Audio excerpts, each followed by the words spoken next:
बुलेटिनच्या सुरुवातीलाच एक महत्त्वाची बातमी आहे। कोविड काळातल्या कथित बॉडी बॅग खरेदी घोटाळा प्रकरणी मुंबईच्या माजी महापौर किशोरी पेडणेकर यांच्या अडचणीत वाढ होण्याची शक्यता आहे।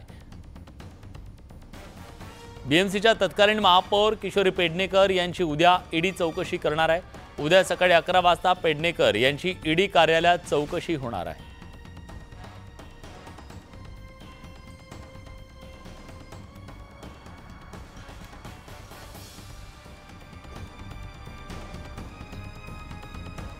कोरोना काळातल्या कथित बॉडी बॅग घोटाळ्या प्रकरणी उद्या त्यांची ही चौकशी होणार आहे। याआधी त्यांना समन्स बजावण्यात आलेलं होतं आणि आता त्यांना चौकशीला सामोरं जावं लागणार आहे। आणखीन एक महत्त्वाची बातमी, उपमुख्यमंत्री देवेंद्र फडणवीस कार्तिकी यात्रेच्या निमित्तानं पंढरपुरात पोहोचलेत। दरम्यान मराठा समाजाचं शिष्टमंडळ फडणवीसांच्या भेटीसाठी पोहोचलंय। मराठा आरक्षणासंदर्भात फडणवीस आणि शिष्टमंडळात महत्त्वाची चर्चा होत असल्याचं बोललं जात आहे।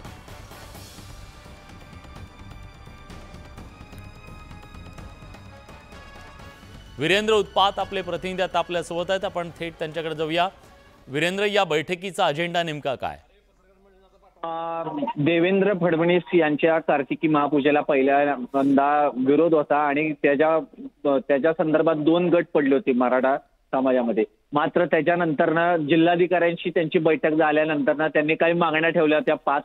त्या मागण्याला त्यांनी होकार दिला होता प्रशासनाकडून आणि त्याच्या संदर्भात जी चर्चा आहे म्हणजे त्याच्यामध्ये मराठा समाजाला जागा पाहिजे होती, काही अनुदान पाहिजे होतं, अशा काही विविध ज्या मागण्या होत्या त्या मागण्यांवर ही चर्चा आहे। औपचारिक भेट आहे, ती ठरलेली भेट आहे आणि त्याच्यावर एकंदरीत ज्या आंदोलकांच्या मागण्या होत्या त्या कशा पद्धतीने पूर्ण करण्यात येतील याच्यावरती चर्चा आहे। नक्कीच, धन्यवाद वीरेंद्र, तुम्ही दिलेल्या सगळ्या सविस्तर माहितीबद्दल। यानंतर बातम्यांचा वेगवान आढावा, मुलुख महाराष्ट्र सुपरफास्ट। कार्तिकी एकादशीच्या पार्श्वभूमीवर उपमुख्यमंत्री देवेंद्र फडणवीस पंढरपूरमध्ये दाखल झाले। पंढरपुरात फडणवीस यांनी वारकऱ्यांसोबत फुगडी खेळत भक्तिमय रंगात ते रंगले। पहाटे उपमुख्यमंत्री देवेंद्र फडणवीस यांच्या हस्ते पांडुरंगाची शासकीय महापूजा केली जाणार आहे। कार्तिकी निमित्तानं आरोग्याची वारी पंढरीच्या दारी मोहीम राबवली जाते। आरोग्यमंत्री तानाजी सावंत यांच्या संकल्पनेतून महा आरोग्य शिबिर आयोजित करण्यात आलं। यासाठी 30 प्रकारचे तज्ज्ञ शिबिरात कार्यरत आहेत। भाविकांची मोफत आरोग्य तपासणी केली जाणार आहे। कार्तिक एकादशीच्या निमित्तानं विठ्ठल मंदिर हे 6 टन फुलांपासून सजवण्यात येणार आहे। या सजावटीसाठीची तयारी सध्या विठ्ठल मंदिरात सुरू असून यंदाच्या सजावटीसाठी खास कोलकात्याहून लक्ष्मी कमळ मागवण्यात आले। विठ्ठलाच्या प्रतिकृतीच्या आधारावर यंदाची संपूर्ण सजावट असणार आहे। पंढरपुरात कार्तिकी एकादशीच्या सोहळ्यासाठी लाखो भाविक दाखल झाले। भाविकांना सहज आणि सुलभरित्या दर्शन मिळावं यासाठी मंदिर समितीकडून सोय केली जाते। दरम्यान भाविकांना देण्यात येणाऱ्या सुविधांबद्दल जिल्हाधिकारी कुमार आशीर्वाद यांनी आढावा घेतला। कार्तिकी एकादशीचा सोहळा काही तासांवर येऊन ठेपलाय। अशात पंढरपुरात चंद्रभागेच्या तीरावर भाविकांनी मोठी गर्दी केल्याचं दिसून आलं। यात्रेच्या निमित्तानं उजनी धरणातून पाणी सोडण्यात आलं असून चंद्रभागेत स्नान करण्यासाठी सकाळपासून भाविकांनी गर्दी केली। सर्वत्र हरिनामाचा गजर पाहायला मिळाला।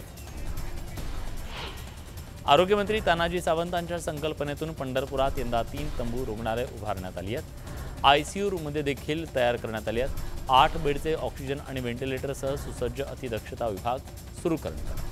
त्यामुळे आपत्कालीन प्रसंगात आता भाविकांना सहज आणि सुलभ औषधोपचार मिळणार आहे।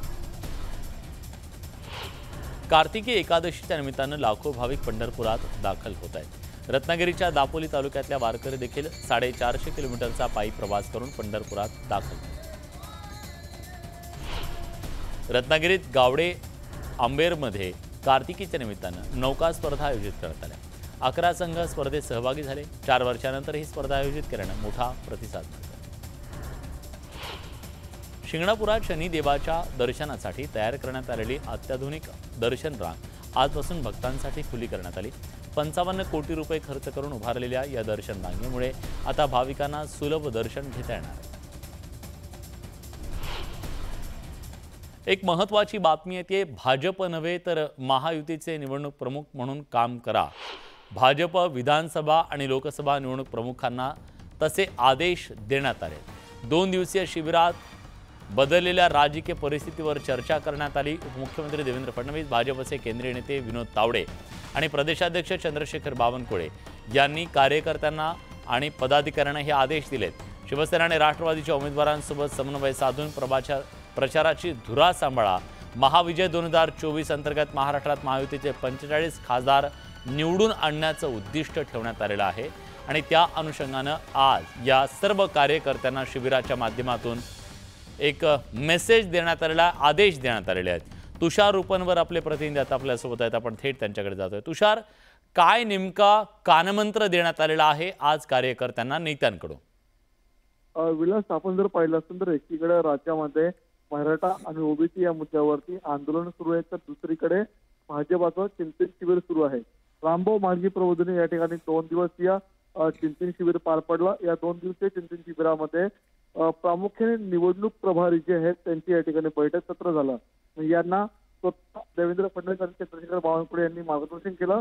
त्या चिंतन शिबिरामध्ये जो निवडणूक प्रभारी संभ्रमामध्ये होता, सुरुवातीला शिवसेना एकनाथ शिंदे गट हा आपल्यासोबत आला, त्यानंतर अजित पवार गट आपल्यासोबत आला। त्यामुळे कार्यकर्त्यांना नेमकं काम कोणासोबत करायचं, येणाऱ्या निवडणुकीमध्ये भाजपची स्थिती काय असणार आहे या सर्वात मार्गदर्शन करत असताना देवेंद्र फडणवीस यांनी स्पष्टपणे सांगितलं की राष्ट्रवादी आणि शिवसेना या दोन्ही पक्षांच्या कार्यकर्त्यांसोबत समन्वय साधून काम करा। महाविजय अंतर्गत भाजपाला 45 पेक्षा जास्त खासदार निवडून आणायचे आहेत आणि पुन्हा एकदा पंतप्रधान नरेंद्र मोदी करायचे आहेत। त्यामुळे महाराष्ट्राचा यामध्ये सिंहाचा वाटा असणार आहे। त्यामुळे कार्यकर्त्यांनी कोणाशीही वाद न घालता शिवसेना असेल किंवा राष्ट्रवादी असेल त्यांच्याशी जे जुने संबंध होते ते जुने संबंध विसरून पुन्हा मैत्रीचे संबंध प्रस्थापित करून एकत्रितपणे काम करा, केंद्राच्या राज्याच्या योजना पोचवा आणि प्रत्येक मतदारसंघामध्ये भाजपचं काम किती अधिक प्रभावीपणे होईल यावरती लक्ष केंद्रित करा। कन्फ्युजन मध्ये न राहता प्रामाणिकपणे काम करा। नक्कीच हा कानमंत्र आज सर्व नेत्यांनी, प्रमुख नेत्यांनी आपल्या कार्यकर्त्यांना आणि पदाधिकाऱ्यांना दिलाय। धन्यवाद तुम्ही दिलेल्या सगळ्या सविस्तर माहितीबद्दल। राहुल गांधींनी कुणाचंही नाव न घेता पनवती शब्द वापरला, पण भाजप या शब्दावर हक्क बजावून स्वतःचं हसं करून घेत असल्याचा मिश्किल टोला नाना पटोलेंनी लगावला। ते भंडाऱ्यात बोलत होते। यावेळी त्यांनी भाजपवर जोरदार हल्लाबोल केला। राहुल गांधींनी पंतप्रधान नरेंद्र मोदींबद्दल केलेलं विधान म्हणजे बालिशपणा असल्याची टीका गिरीश महाजनांनी केली। राहुल गांधींकडून देशाला कुठलीही अपेक्षा नाही, तरी ते देशाचे नेते व्हायला निघाल्याची टीका महाजनांनी केली। राज्यातील 3 प्रमुख पक्ष सत्तेत असूनही कापसाला भाव का मिळत नाही, असा सवाल शेतकरी नेते रघुनाथ पाटलांनी केला। विरोधी पक्षात असताना कापूस दरासाठी आंदोलन करणाऱ्या गिरीश महाजनांना सत्तेत आल्यावर या मुद्द्याचा विसर पडला का, असा सवाल त्यांनी उपस्थित केला। अद्वै हिरे हे पॉलिटिकल व्हिक्टीम असल्याची भूमिका संजय राऊतांनी स्पष्ट केली। हिरे घेतलेलं कर्ज फेडण्यासाठी तयार असल्याचंही त्यांनी स्पष्ट केलं। राऊत नाशिकमध्ये बोलत होते। यावेळी हिरेंवरच्या कारवाईच्या मुद्द्यावरून त्यांनी सरकारवर निशाणा साधला। मतांसाठी लाचारी पत्करल्याचा पलटवार खासदार विनायक राऊतांनी नितेश राणेंवर केला। नितेश राणेंनी उद्धव ठाकरेंवर केलेल्या टीकेवरून राऊतांनी नितेश राणे यांच्यावरती जोरदार हल्लाबोल केला।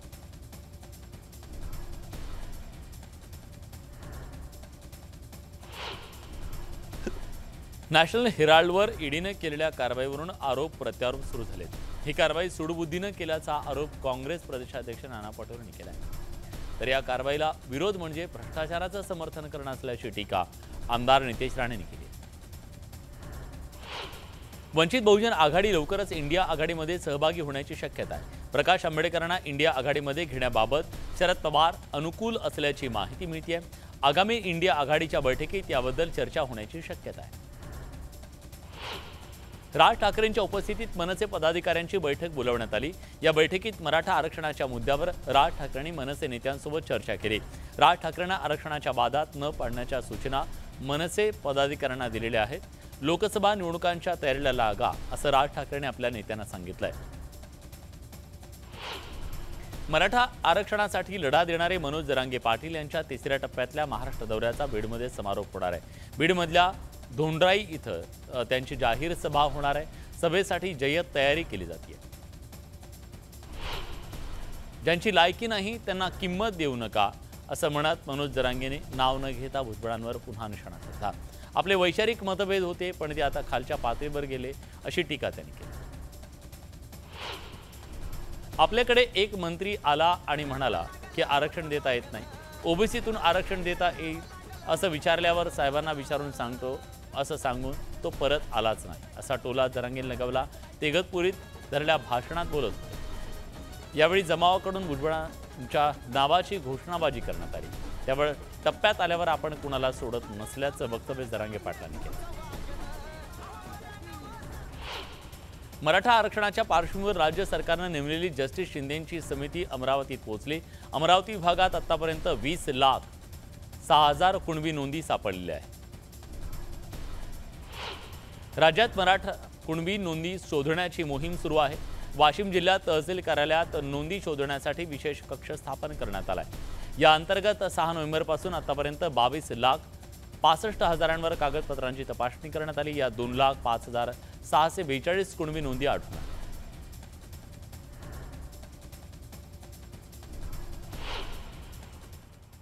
एक महत्त्वाची बातमी आली आहे। हिंगोलीमध्ये हवालदिल झालेल्या शेतकऱ्यांनी अवयव विक्रीला काढलेत। पावसाचा खंड पडल्यानं शेतकऱ्यांना हे टोकाचं पाऊल उचललेलं आहे। त्याचं प्रचंड नुकसान झालंय। बँकेचं कर्ज फेडण्यासाठी पैसे नसल्यानं अवयव विका आणि वसुली करा अशी मागणी करणारं पत्र तहसीलदारांना देण्यात आलं। दरम्यान हवालदिल झालेल्या शेतकऱ्यांना अवयव विक्री काढण्यासंदर्भातलं रेड कार्ड प्रसिद्ध करत आपला संताप व्यक्त केला।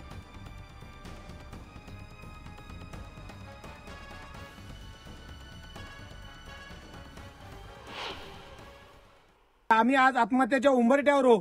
एक तर सरकार आम्हाला भरलेला आमच्या हक्काचा पीक विमा द्यायला तयार नाही, म्हणून आम्ही मुख्यमंत्री महोदयांना तहसीलदार साहेबांच्या मार्फत एक निवेदन दिलं की साहेब तुम्ही आमची किडनी विकत घ्या, आमचे लिव्हर विकत घ्या, आमचे डोळे विकत घ्या आणि आम्हाला जे काय आमच्यावर जे काय बँकेचं कर्ज आहे ते कर्ज फेडण्यासाठी तुम्ही आम्हाला पैसे द्या।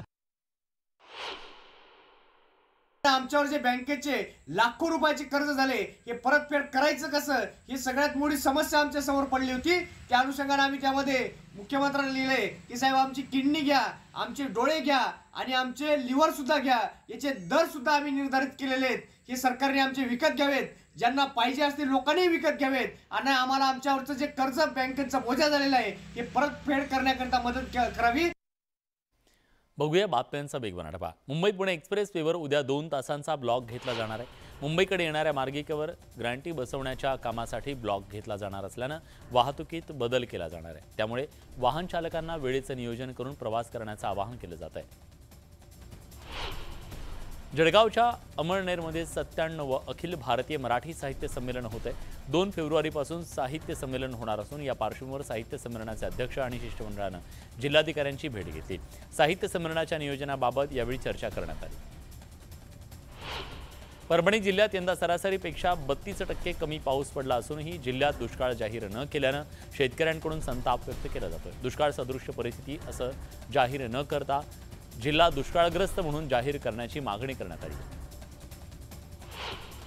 मनमाडच्या नगर चौकी परिसरात शेतात साठवून ठेवलेला मका आणि चारा अज्ञातांनी पेटवला। या शेतकऱ्यांचं लाखोंचं नुकसान झालंय। या प्रकरणी पोलिसांमध्ये गुन्हा दाखल करण्यात आला असून अधिक चौकशी सुरू आहे। माथेरानमधील ई-रिक्षा प्रकल्प आदर्श मानून त्याला कायमस्वरूपी मान्यता देण्यात आली आहे। काही महिन्यांपूर्वी हा प्रकल्प प्रायोगिक तत्वावर चालवण्यात आला होता। अकोल्यातील काटे पूर्णा सिंचन प्रकल्पांतर्गत कालव्यांची दुरवस्था झाली आहे। अनेक ठिकाणी गेटच नसल्यानं पाण्याची नासाडी होत असून वितरिकांमध्ये सुद्धा झुडपं वाढली आहेत। यंत्रणांच्या ढिसाळ कारभाराचा फटका शेतकऱ्यांना बसतोय। ऊस दराच्या मुद्द्यावरून स्वाभिमानी शेतकरी संघटना आक्रमक झाली आहे। संतप्त शेतकऱ्यांनी ऊस वाहतूक रोखत निषेध नोंदवला। दरम्यान सहकार मंत्र्यांसोबत आजची बैठक निष्फळ ठरल्यानं आंदोलन आणखी चिघळण्याचा अंदाज वर्तवला जातोय। जळगावमध्ये तापी पाटबंधारे विभागाच्या कार्यालयामध्ये प्रकल्पग्रस्त शेतकऱ्यांनी झोपा काढो आंदोलन केलं। 16 वर्षापासून जमिनीचा योग्य मोबदला न मिळाल्यानं शेतकऱ्यांकडून संताप व्यक्त होतोय। अमरावतीत कंत्राटी आरोग्य कर्मचाऱ्यांकडून 28 दिवसापासून आंदोलन सुरू आहे। दरम्यान आंदोलनाचा खर्च निघावा यासाठी आंदोलकांनी चक्क जिल्हा परिषदेच्या समोर पीपी किट घालून वडा आणि भजी विकत आंदोलन केलं। पालघरमध्ये राष्ट्रीय आरोग्य अभियानाअंतर्गत कंत्राटी कर्मचाऱ्यांनी जिल्हाधिकारी कार्यालयाच्या समोर आंदोलन सुरू केलं। शासकीय सेवेत सामील करून घेण्याची प्रमुख मागणी आंदोलकांकडून करण्यात आली। शहापूरमध्ये कंत्राटी आरोग्य कर्मचाऱ्यांनी काम बंद आंदोलन केलं। आरोग्य अभियान योजनेतल्या कंत्राटी आरोग्य कर्मचाऱ्यांना शासकीय सेवेत सामील करून घेईपर्यंत समान काम समान वेतन द्यावं अशी मागणी आंदोलकांकडून करण्यात आली। बुलढाण्यात कंत्राटी आरोग्य कर्मचाऱ्यांनी काम बंद आंदोलन केलं। मागण्या मान्य होईपर्यंत आंदोलन मागे घेणार नसल्याची भूमिका आंदोलकांनी स्पष्ट केली। अकोल्यात वंचित बहुजन आघाडीकडून जिल्हाधिकारी कार्यालयासमोर धरणं आंदोलन करण्यात आलं। गावगुंड गणेश कुंभारेनं एका अल्पवयीन मुलीवर अत्याचार केले। हे प्रकरण फास्ट ट्रॅक कोर्टात चालवून आरोपीला कठोर शासन करावं अशी मागणी करण्यात आली। सोलापूरच्या मोहोळ शहरात आरक्षणाच्या मुद्द्यावरून धनगर समाजाच्या वतीनं निदर्शनं करण्यात आली। धनगर समाजाला एसटी प्रवर्गातून आरक्षण द्या अशी मागणी आंदोलकांनी केली। बीडमध्ये एका तरुणीला ब्लॅकमेल करून 5 वर्ष लैंगिक अत्याचार झाले। आष्टी तालुक्यातल्या आंभोरा भागातील हा प्रकार उघडकीस आला। लग्नानंतर आरोपीने तरुणीच्या पतीला आक्षेपार्ह फोटो पाठवले, त्यामुळे तरुणीचा संसार मोडला। या प्रकरणी पोलिसात गुन्हा दाखल करण्यात आलाय। अधिक तपास सुरू आहे। भंडाऱ्यात कारमध्ये गॅस भरताना आग लागली। मुंडीपार इथल्या मिरेगाव जवळ हा अपघात झाला। सुदैवाने यात कोणतीही जीवितहानी झाली नाहीये, मात्र कार जळून खाक झाली। मुंबईत दादर रेल्वे स्थानकात अपघात झाला। लोकल ट्रेनची धडक बसल्यानं एका प्रवाशाचा मृत्यू झाला। दुपारच्या सुमारास हा अपघात झाला। उदगीर स्थानकात तरुणाची हत्या केल्याप्रकरणी एकाला अटक करण्यात आली आहे। आरोपीनं महिलेचा विनयभंग करून पळ काढला। त्यानंतर तरुणानं आरोपीचा पाठलाग करत पकडण्याचा प्रयत्न केला। यावेळी आरोपीनं तरुणाची हत्या केली। लातूर शहरात पोलीस ॲक्शन मोडवर आले। उद्योग भवन परिसरामध्ये पोलिसांकडून कोम्बिंग ऑपरेशन राबवण्यात आलं। यात 33 आरोपींवर कारवाई करण्यात आली। जळगावमध्ये सराईत गुन्हेगाराला पोलिसांनी बिड्या ठोकल्यात। आरोपीनं जिल्ह्यात विविध ठिकाणी घरफोड्या केल्याचं उघड झालंय। कारवाईत 20 लाखाहून अधिकचा मुद्देमाल जप्त करण्यात आला। आरोपीनं सरपंच पदाची निवडणूक सुद्धा लढवली होती।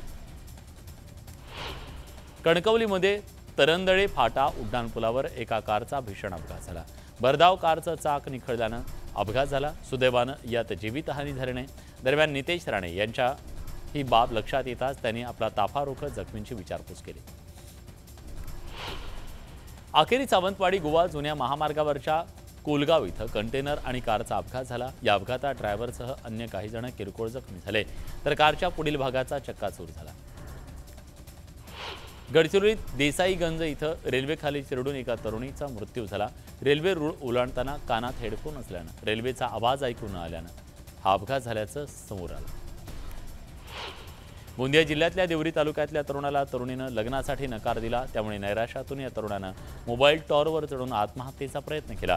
पोलीस आणि ग्रामस्थांनी 4 तासांच्या अथक प्रयत्नानंतर तरुणाला सुखरूप खाली उतरवलं।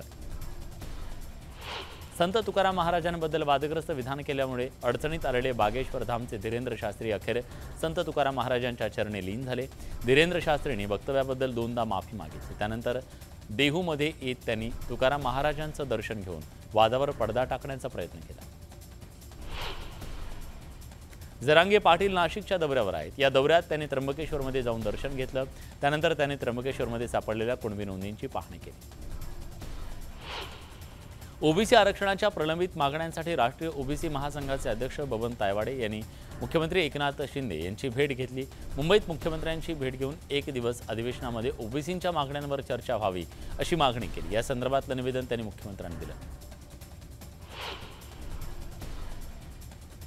आंध्र प्रदेशातल्या विशाखापट्टणम इथं रिक्षा आणि ट्रकचा भीषण अपघात झाला। भरधाव रिक्षाने ट्रकला धडक दिली असून अपघातात 8 विद्यार्थी जखमी झाले। तामिळनाडूतल्या इरोड परिसरात मुसळधार पावसानं झोडपून काढलं। सखल भागात पाणी साचल्यानं नागरिकांचे हाल झाले। उत्तर प्रदेशातल्या ललितपूरमध्ये विद्यार्थ्यांच्या गटात राडा झाला। या प्रकरणी पोलिसांनी गोंधळ घालणाऱ्या विद्यार्थ्यांवर गुन्हा दाखल केलाय। काश्मीरची राजधानी श्रीनगरमध्ये कडाक्याची थंडी पडली आहे। परिसरात दाट धुक्याची चादर पसरल्यानं श्रीनगरमध्ये जनजीवन विस्कळीत झाले।